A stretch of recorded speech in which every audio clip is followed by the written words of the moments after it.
Hello' friends, মই এতিয়া শংকৰদেৱৰ কলাক্ষেত্ৰত আহি পালোঁ। তো এইটোৱে হৈছে আমাৰ শংকৰদেৱৰ জন্মস্থান বৰদোৱাৰ কলাক্ষেত্ৰ। নতুনকৈ বনাইছে।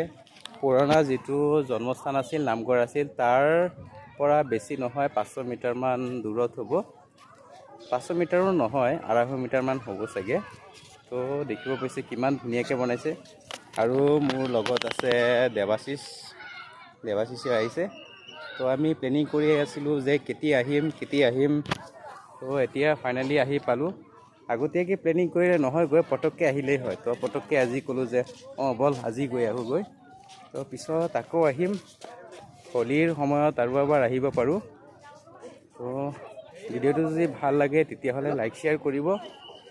আৰু বহুতো কিবা কিবি দেখুৱাই থাকিম সৰু ভিডিঅ'ৰ থ্ৰুতে।